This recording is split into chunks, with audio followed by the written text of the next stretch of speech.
from the vault, high atop the pastoral center of the Diocese of Camden, you're listening to Talking Catholic.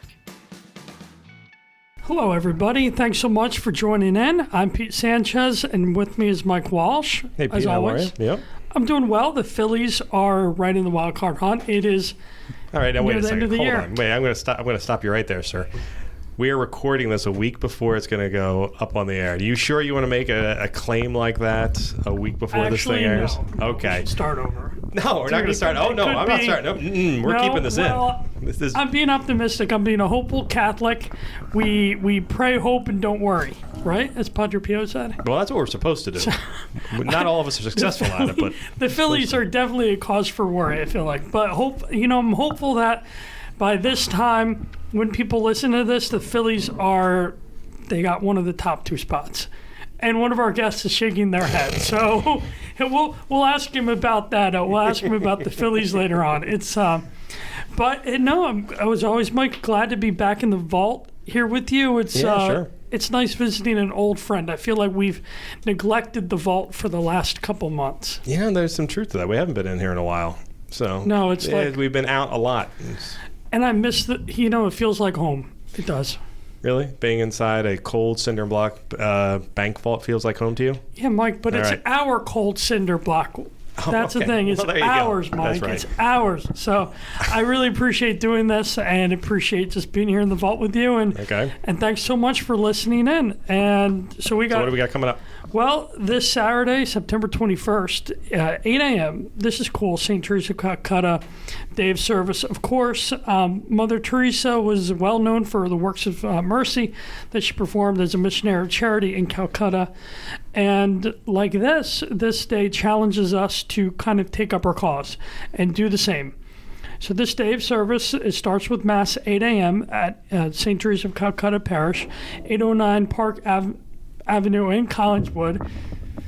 The participants will then go to designated, or there's two options. One, participants can go to designated service sites and emulate St. Teresa in the works of mercy, or families of younger children or others who may just want to stay at the parish can do so and participate in other various ways.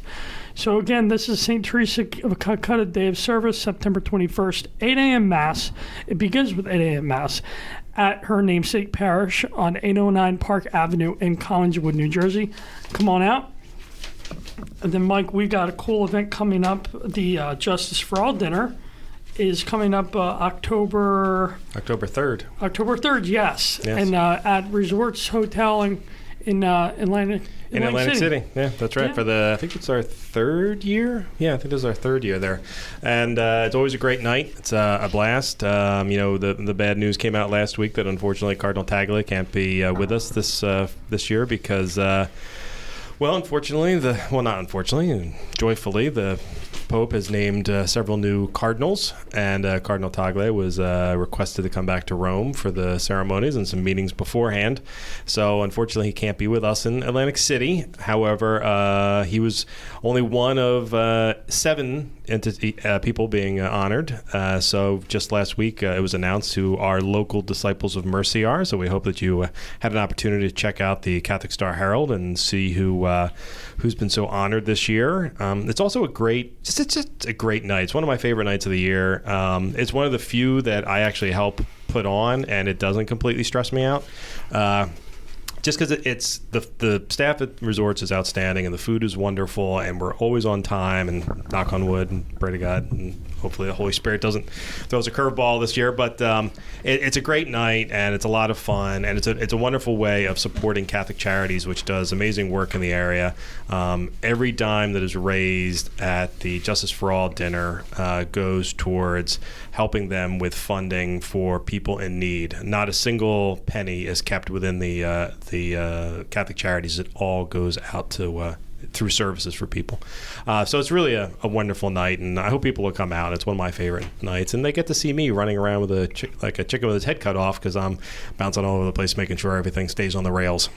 That sounds delightful, just to see you. Just see me running around with my hair on fire? I think that might be worth the price of admission. Oh, I encourage it. But the great, I love in this week's Star Herald, we do have the stories of the Disciples of Mercy, and just reading them, they inspire me. They inspire me to do more, and I hope if you come on out and meet them and hear their stories, you'll feel the same way. Again, so this is October 3rd, 6:30 p.m. Resorts Hotel and Casino in Atlantic City, the Justice for All dinner. Then, Mike, we actually have to go back in time. I forgot to mention something that was going to take place in September, later this month. September 21st, the Saturday, September 21st, is the annual Diocesan Prison Ministry Conference from 9:30 a.m. to 2 p.m. at the St. John Paul II Retreat Center, 414 South 8th Street in Vineland, New Jersey. This is open to all prison ministers and those interested in prison ministry. And the keynote speaker will be Deacon Siegfried Presbury, the coordinator of prison ministry from the Archdiocese of Baltimore. And Mike, we've been fortunate to have individuals speaking on prison ministry. We have, and even more so, I've had the pleasure of attending several of Bishop's masses in the prisons, and the stuff that the prison chaplains do with a very unique population is nothing short of inspiring. They work in both the men's and women's prisons, and they'll have Bible study and spiritual times of contemplation with the inmates, and the guys that and the women that I've met in prison who have gone through these programs really seem to be very touched by it. And I didn't get a chance to go to last year's prison ministry conference, but Mary McCusker did, and she says it's one of the truly great events she had ever gone to, where she got such a better understanding of what prison ministry is and the power that you have by visiting the inmates. It's one of the corporal works of mercy is to go visit inmates and do what you can for inmates, and it's really something that you didn't think this was something you could do, but if you've ever wondered if this was a population you could work with, I highly recommend you go to this conference, because I think you'll find it very interesting. Yeah. I think again that's going to be a good time. Again, that is going to be at St. John Paul II Retreat Center in Vineland this Saturday, September 21st, 9:30 a.m. to 2 p.m. For all these and more information, go to camdendiocese.org, and then there's a calendar, and all these and more can be found there. And Mike, we're going to do a podcast on one of our favorite events of the entire calendar year. It's a short list of things let's put it this way. I love attending all of our Catholic events, but this one happens to be at the top of the list because there's an element of pomp and circumstance to it that I really appreciate. But I also like what it's about, we live in a very secularized world, and the police are very much a part of that secularized world. So you don't often think of the spiritual nature of what it must be like to be a cop. And the Blue Mass, and Blue Masses are held throughout the year all over the country, but I have to say that the one we do in the Camden Diocese is particularly impressive, A, and heartwarming, B. So Pete, who do we have with us today? Yeah, well, we have here, once again, we have Deputy Chief David Harkins of the Gloucester Township Police Department. Thanks so much for joining us again. Thanks for having me, Pete. Mike. I think it's been about 2 years. Yeah, it was 2 years, I believe, the last time I was in the vault. And it's funny, I was listening again to that, preparing for this, and one of the things you mentioned is Carson Wentz is going to be a good quarterback. See that? And it look is at Eagles that. season. And yeah, but okay, we talked about the Eagles. So I'm not that big an Eagles fan, so I'm good enough to only talk like a minute. That's all right. I got Mike here to back me up. There you go. Okay. I'm here with you. But you don't think the Phillies? You don't have faith in the Phillies? I'm very disappointed in the Phillies. I would love to be loving the Phillies right now, but when I watch and I get aggravated the way I've been getting aggravated, makes it very difficult. I'll leave it. You have greater faith than I do. Oh, I don't know about that. I guess I just You were just very hopeful. Yeah, there you go. I don't know. They just keep disappointing. Maybe I'm a glutton for punishment. I don't know. I guess hope. You gotta hope, but Boy, they make it rough sometimes. Oh, they do.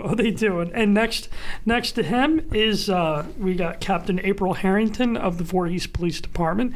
April, thanks so much for joining us. How are you? Thank you for having me. I'm doing very well. Thank you. Good. And next to her is Lieutenant Bill Walsh of the Voorhees Police Department. And your wife, Abigail, was on this program before. Yeah, she was on podcast number 99.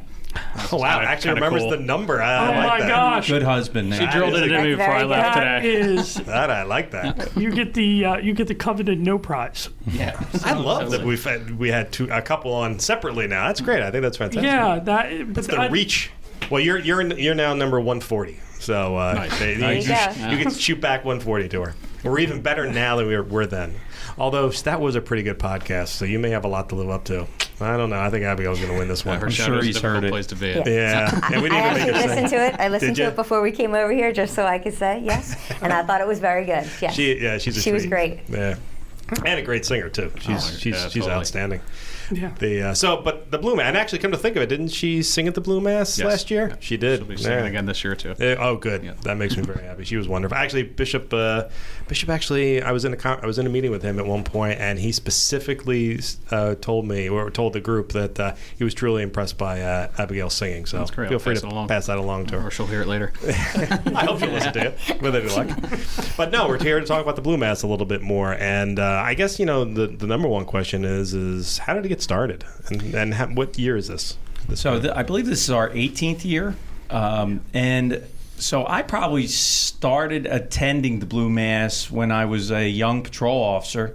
It happened to be at the time it was Saint Agnes, now Our Lady of Hope Parish, Saint Agnes Church. Mm-hmm. So I just attended, and at the time I believe it was being run by other officers.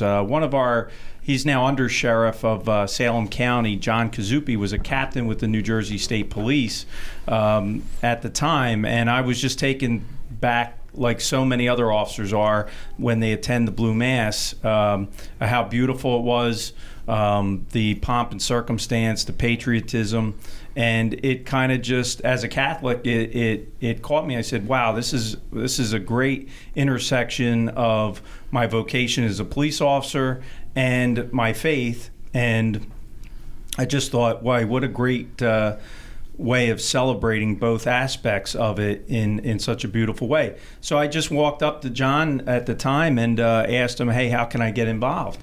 And from that point on, I've been involved. And I would probably say that was probably 13 years ago. Really?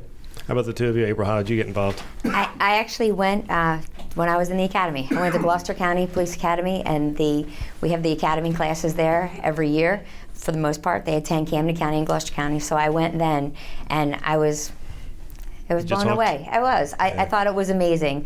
I'm a Catholic, but it had to do with religion, but it just had to do with a sense of belonging and all of us together and celebrating. And it's not just police. It was nice to see the firefighters there and the EMTs, and I thought it was wonderful. So I made a promise to myself while I was sitting there in the pews, and I said I'm going to come every single year. Oh. And I did. I've gone every single year. And then a couple years ago, maybe about 4 or 5 years ago, I came to the deputy chief, and Lieutenant Walsh was also on the committee, and I asked to be a part of the committee just because I wanted to be a part of it. It's wonderful. I love going every year. How about you, Bill?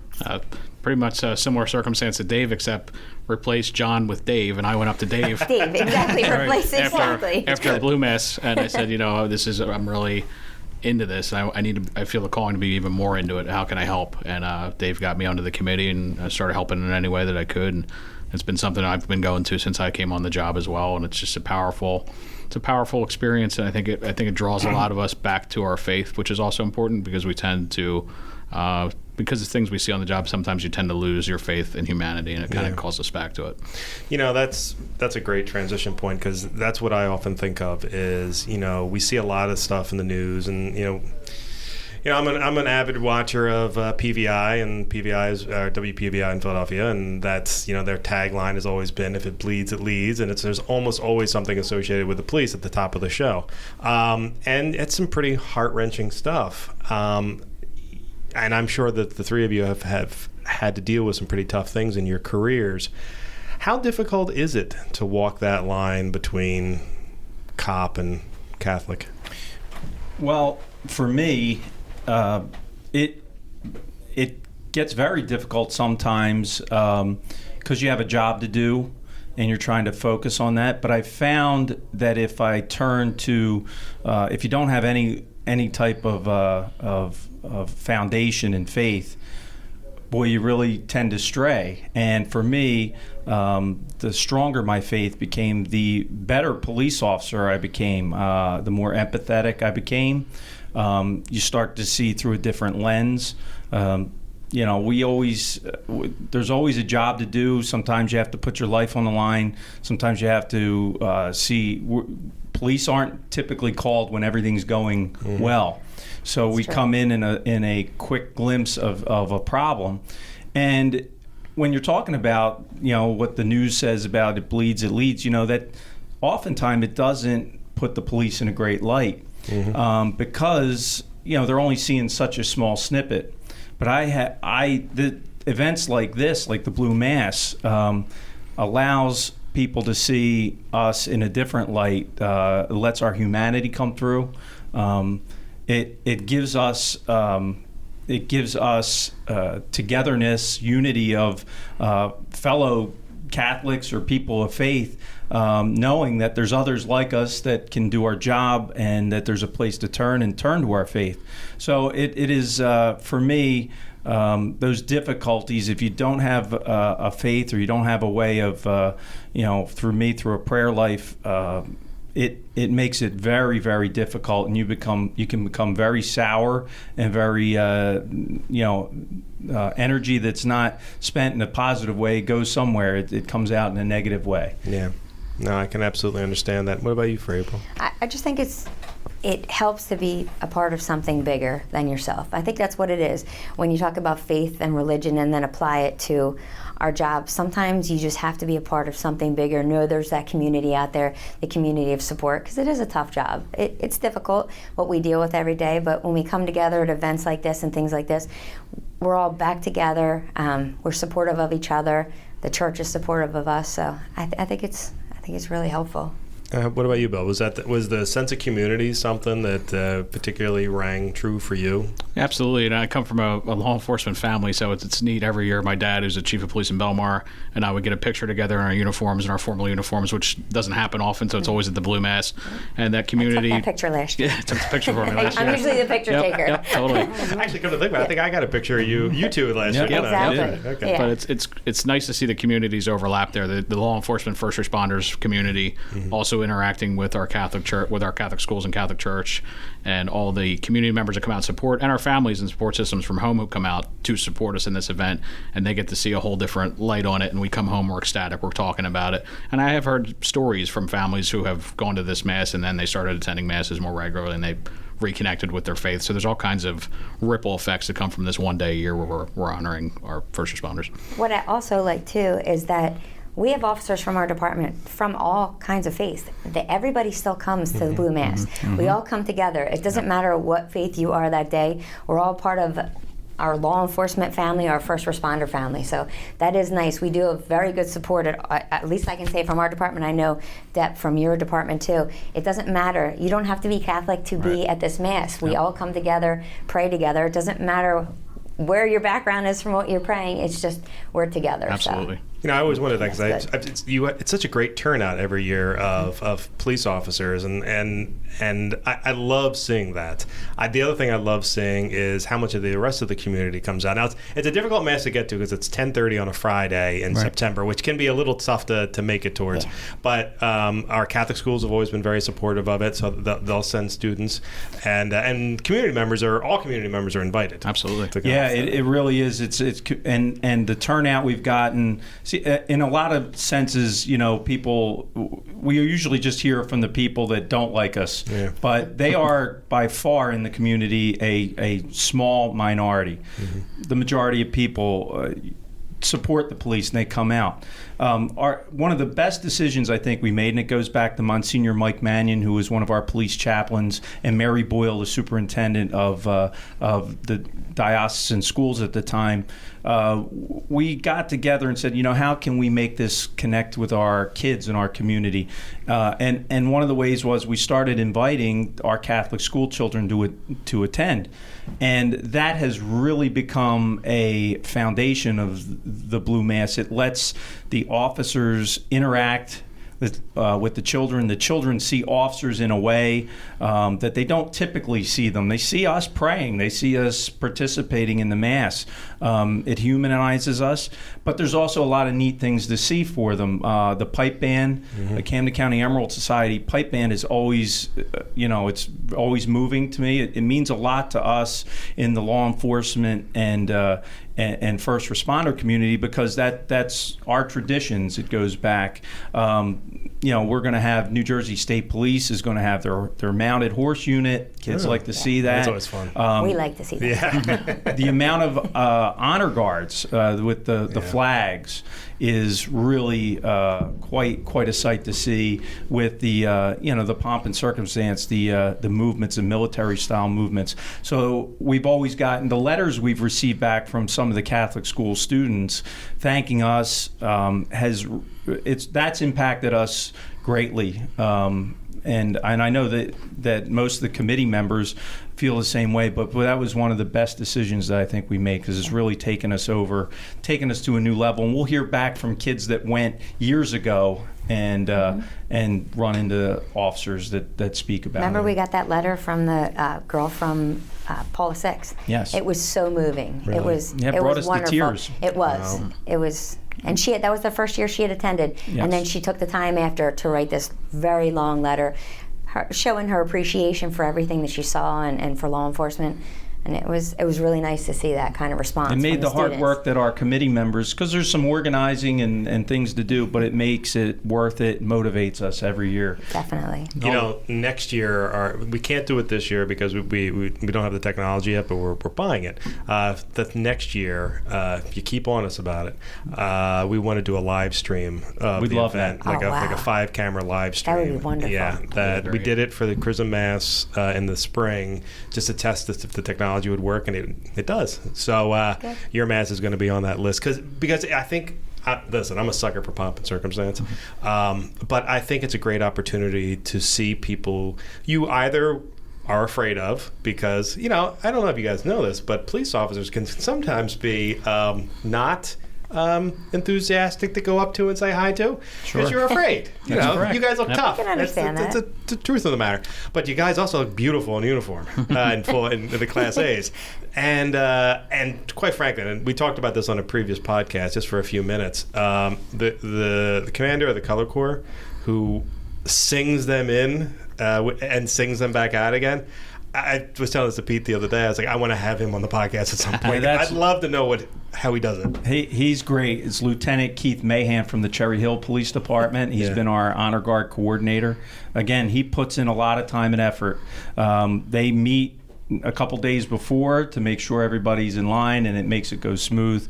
And I can't say enough about him, because he's squared away guy. And that's honor guards from all different departments around. That's correct. They don't necessarily work together all the time, don't necessarily do this. And Keith really brings everybody together nicely. That actually begs another question is, okay, so we run a lot of events in the diocese, and if it's an annual event, usually the day as soon as you finish it, you're already planning for the next one. So I'm curious, what is the annual planning for this event? What do you do? So it's true. Dave keeps us aligned. Yeah, Dave definitely keeps us in in law line. enforcement world, when you have an operation that you do, the typical thing is that you debrief it. So we run it as a police operation. We debrief it. We take notes of what worked, what didn't work. What can we do better? Always trying to make it, improve it. And so part of that is us getting together. And, we've been lucky enough. We typically meet maybe 6-7 times throughout the year. Some challenges for us this year. We lost one of our key members of our Blue Mass committee, who was the the drum major of the Camden County Emerald Society, Rich Desmond, retired sergeant from the Camden Police Department, a very distinctive gentleman, and who put in his time throughout his life dedicated to honoring law enforcement with funerals and events and whatnot. And sadly, Rich passed in January this past year, and those were big shoes to fill. Things that he took care of that we didn't even know he took care of. We're just trying to find that out. So, but people, when that's the nice thing, even in law enforcement, when the job's got to get done, someone else steps up. And the best way to honor Rich is for us to step up. And that's what we're hoping to do. And the Camden County Emerald Society has stepped up and to fill those gaps. It'll never be the same, but we have a job to do, and that's how we carry on and honor him. Now, at every Mass, you tend to honor the committee, and it's a fairly substantial group of people. It's not. Now, I'm not saying that everybody's a heavy-duty doer in that group, but it is a lot of people. It takes a lot of, for me, I'm just the coordinator. That team of people. I'm going to interrupt. Don't let him fool you. He is not just the coordinator. He has his hand in everything. He does an outstanding job. Absolutely. Keeps us all I on board. appreciate No that, question about it. I couldn't do it without He my is the team. heart of the committee. They're from across the diocese, different aspects of law enforcement, federal, state, local. And I want to give recognition. This year is kind of really special to us. Also, two of our deacons that Bishop has asked to serve at the Blue Mass. One of them is a current Blue Mass member, Deacon Aaron Smith, who is a sergeant with New Jersey State Parole, active duty. He will be. He'll be serving at the Mass, and newly ordained Deacon Joe Farrow was a member of the Blue Mass Committee. He's a retired New Jersey State Police Sergeant Major who just this past fall was ordained to the diaconate.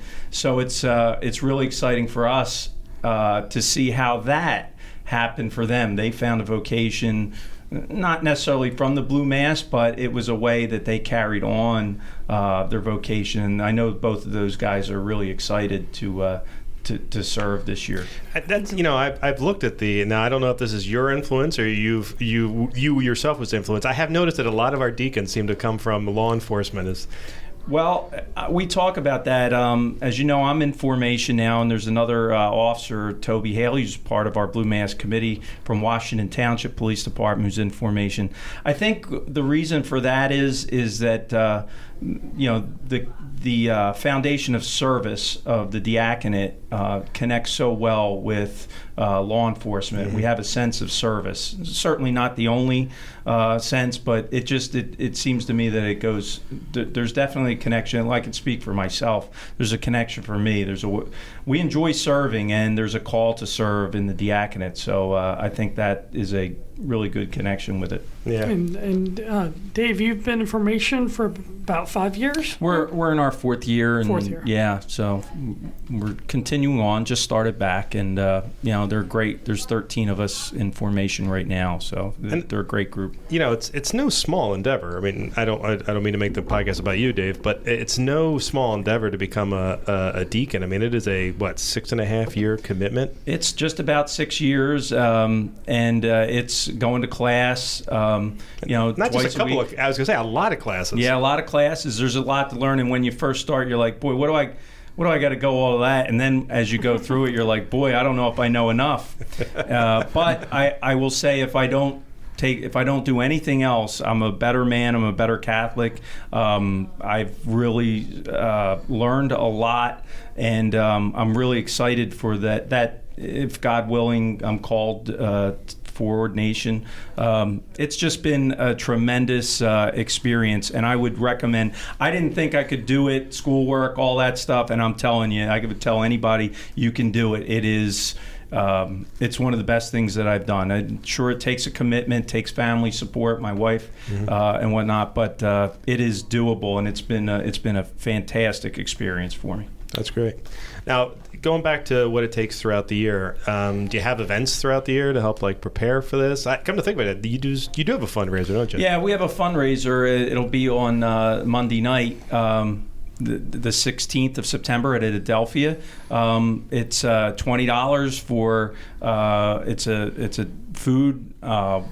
Beer and wine, and it's just come have a good time. Monday Night Football will be on right after 7 to 9 at night. Tickets at the door. You know what? This podcast is going up after the event, but I'll make sure that we share on our social media feed. I'll make sure that we share the details today. That's great up there. Yeah.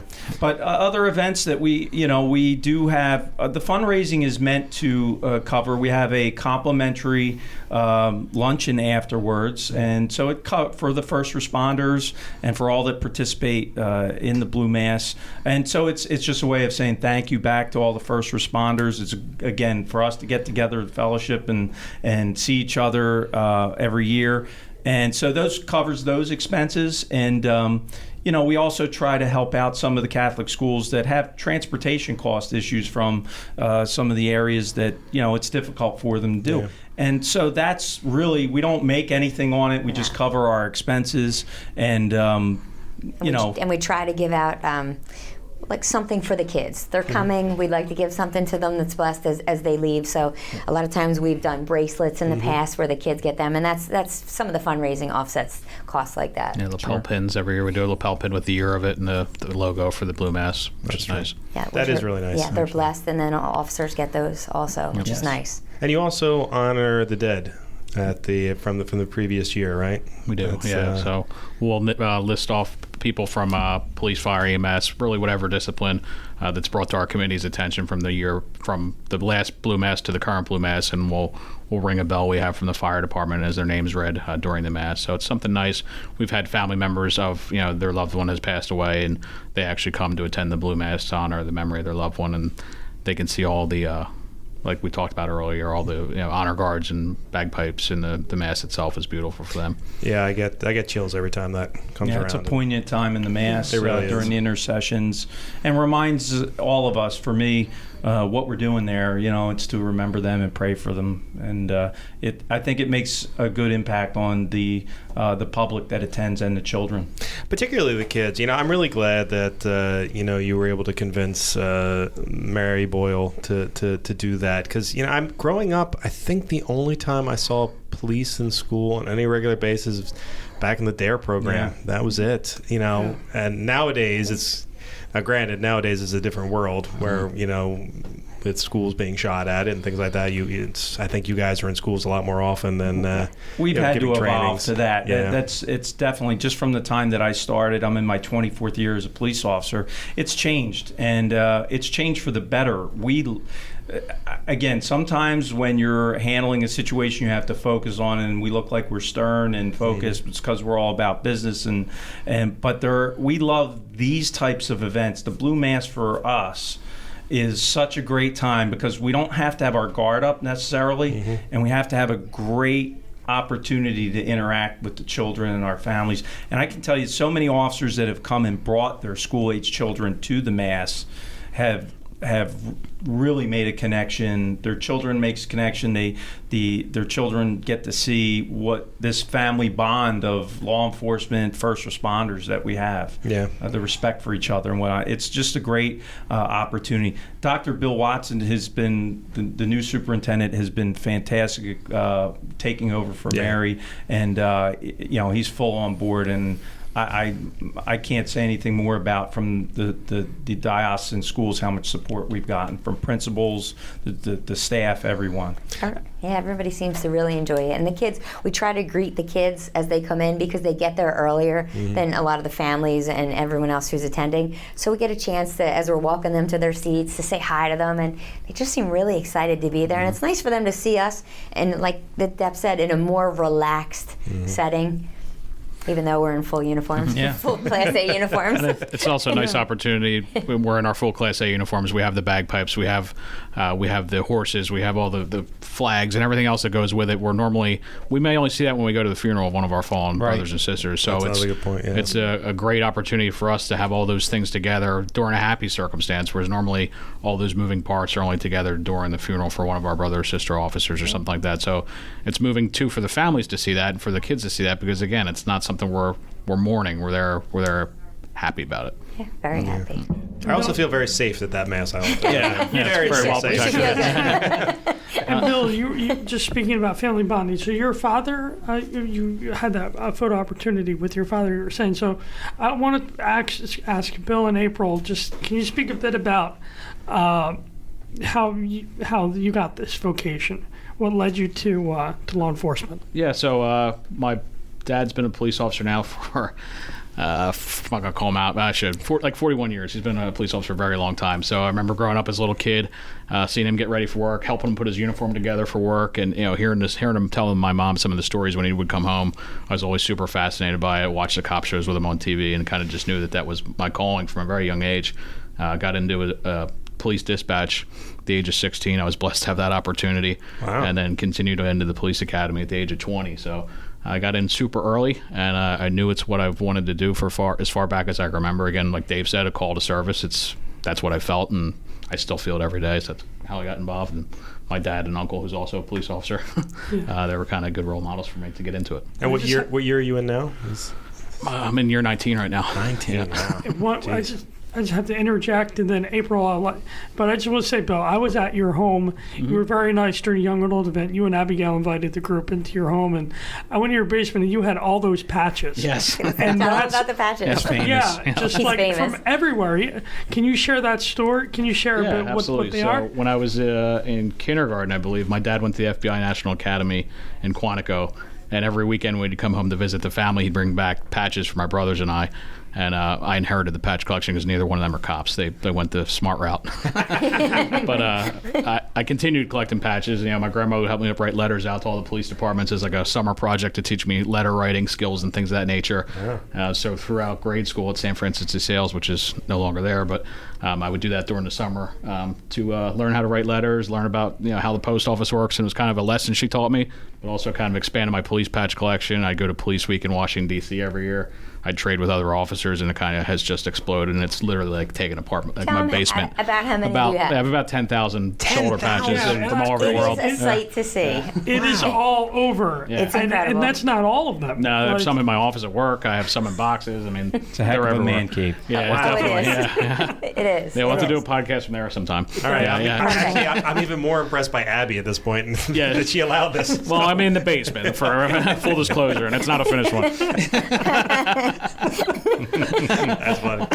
So, April, how about you? How did you get My involved? story is not nearly as exciting. I don't have any law enforcement in my family anywhere. I went to Rowan, got a degree in criminal justice, and met some people along the way, and thought it was very interesting. Always had that I wanted to help people, but I didn't know how. At first, I started out wanting to be a teacher, and then went criminal justice, got my degree, and actually met the prior chief, Chief Keith Hummel. He was the retired chief for Voorhees. And he gave me my first job as an analyst at the police department. I wasn't an officer, and he's actually the one that talked me into taking our civil service test. I'm a competitive person. I played sports my whole life. I said, I think I could do this. So I took the test, I scored high, and they offered me the job. And I still, at that point, wasn't even sure if I wanted to do it. If not, he said, just start the academy. And the lieutenant at the time talked me into it. Just start the academy, let's see.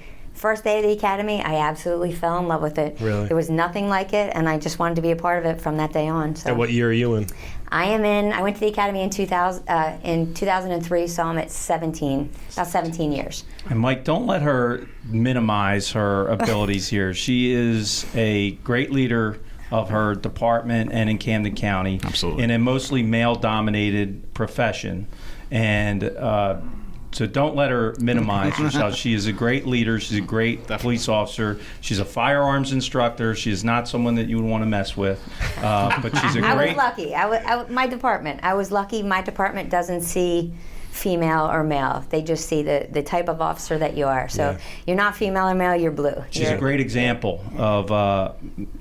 her gender means nothing to me. I would go on any kind of call with April on any kind of incident. Oh, that's great to hear. And I will tell you that I did look all of you up before you came in. And April, I saw your record and I was like, okay, not messing with her. Okay, there you go. April, I have something to add. Not only are you a firearms instructor, you are a certified hostage negotiator. Yes, I am. So how does one She talks a lot. Become that. Yeah. Very persuasive, I imagine. Yeah. So you go to school for it. So there's a couple different certifications, and then we go out on calls when need be. A lot of people are in need. It's not necessarily they're bad situations, and we're seeing people at their worst moments when you go to those type of calls. So you just try to be as empathetic, compassionate as you can, get to know people, try to establish some kind of rapport with them, and just let them know, yes, we're the police, and yes, you may have done something bad, but we are trying to help you. May not be exactly how you want it at that moment, but we're here to help you. So that's one of the jobs I do when we go out with some of the SWAT teams. So I like it. And so with the Voorhees that you cover, just or do you guys? What's your range? Is it just Voorhees or? So I'm a Voorhees officer, but when you're a crisis negotiator, hostage negotiator, you often get called out to different towns. So if Gloucester Township needed somebody and they didn't have one of their officers certified available, I would go out in a heartbeat. Dave would just have to call me and I would go. It doesn't matter where we go. We're all certified the same, so wherever we can help, we can help. We were blessed that our departments work very close. They operate very, very similarly, and I've worked operations, real world life and death operations with both of these, both Bill and April, and I can tell you they're great professionals, and I would go on any kind of incident with them. So and they're great people. I mean, I really, getting back to the Blue Mass, a leader's only as good as the people he surrounds himself with, and I try to, they're great people to surround them and the other committee members.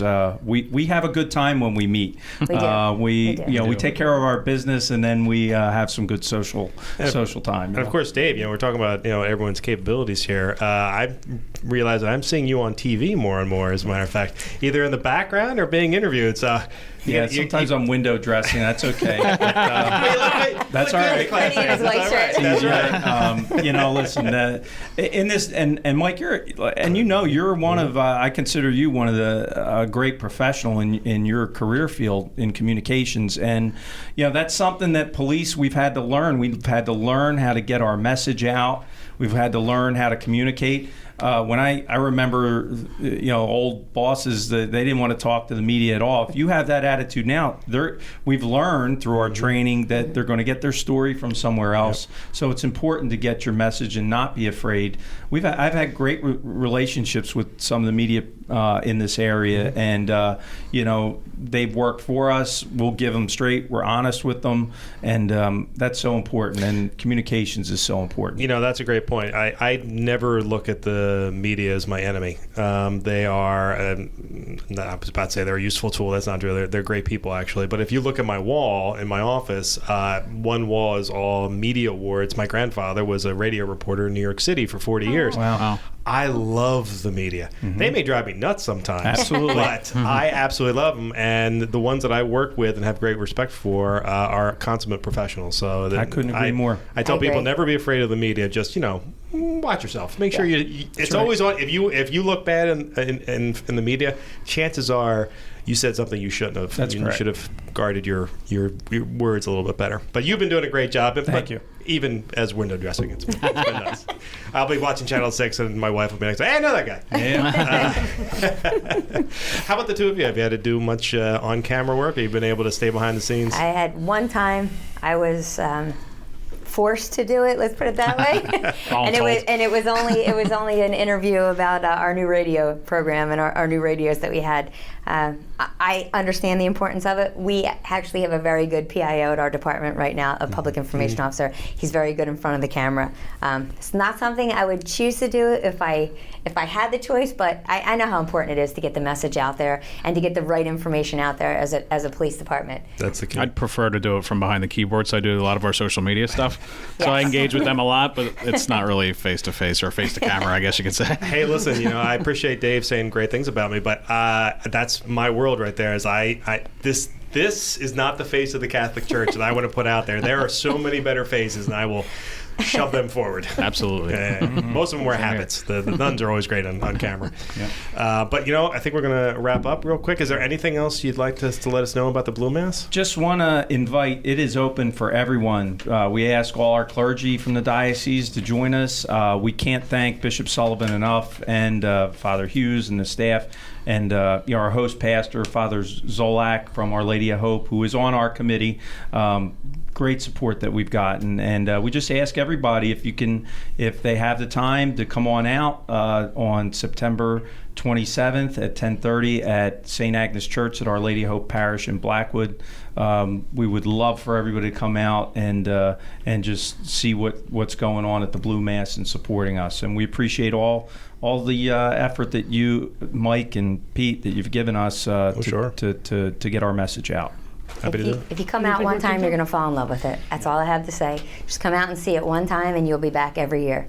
Absolutely. And the only thing I kind of echo what David already said, we're definitely going to miss Rich Desmond this year. Yeah. Yes. So we're definitely we're putting our best foot forward in his memory this year, and I think he'll be there with us. He will. And he'll be smiling We'll down. be praying for him. Absolutely. Yes, we will. Yep. Yeah.